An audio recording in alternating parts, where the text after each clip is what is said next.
Well, the tighter coronavirus restrictions in Malaysia have cast a long shadow over the hospitality industry ahead of Ramadan.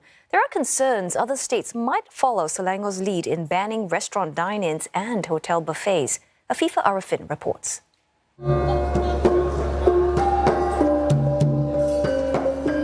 It's an annual affair many Malaysians look forward to as they observe the holy month of Ramadan. After fasting from dawn to dusk, Muslims gather with their families to feast on a glorious spread of dishes.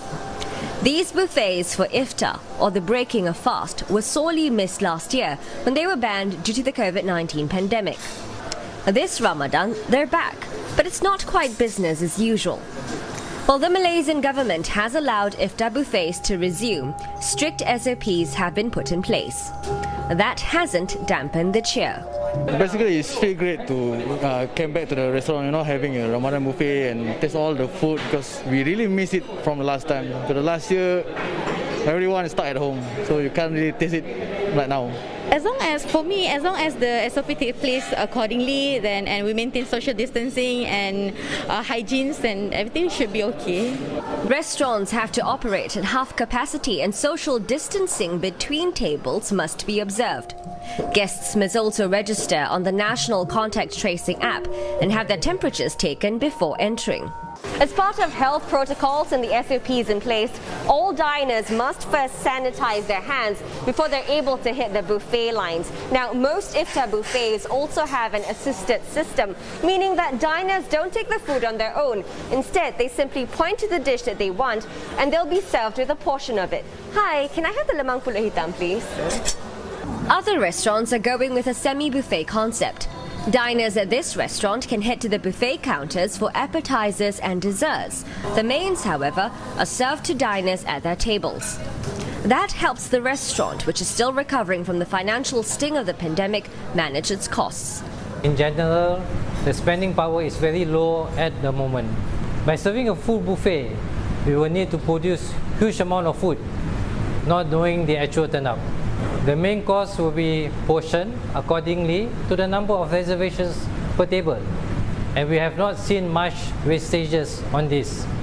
Despite having to revamp their workflow and adjust to strict new rules, restaurants are cheering the move to allow Ramadan buffets. The F&B industry has been badly hit by the pandemic, and restaurants say the return of these buffets can give them a much-needed boost. And so they will do their part to ensure things go smoothly. It's true. In the beginning, SOP, the first month was a little bit challenging until we all adjusted. But now it's been a little bit over a year, and I think everyone now is used to the mask, the distancing. Despite that, there's still some people that sometimes forget some of the rules, but our team is really good and careful in reminding everyone that the SOP must be respected. Lockdowns cost the F&B industry about $33 million in lost revenue during the Ramadan period last year. And the industry isn't in the clear yet. The cloud of COVID-19 is keenly felt in the southern state of Johor. With the borders between Singapore and Malaysia still closed, restaurants in Johor are still reeling from the lack of travellers from across the causeway. Singaporeans used to make up the bulk of their customers.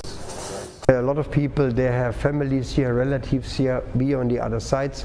So Singaporeans are making a big portion of our guests, and generally not to talk about any percentages, but there is quite a big portion as well, which we have from them, and we can feel this one now that they are missing.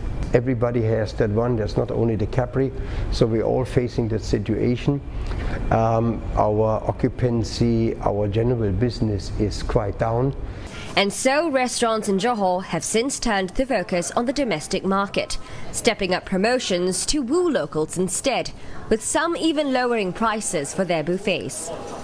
These efforts seem to be paying off for many of them, with buffets fully booked until Hari Raya. Afifa Arifin, CNA, Kuala Lumpur.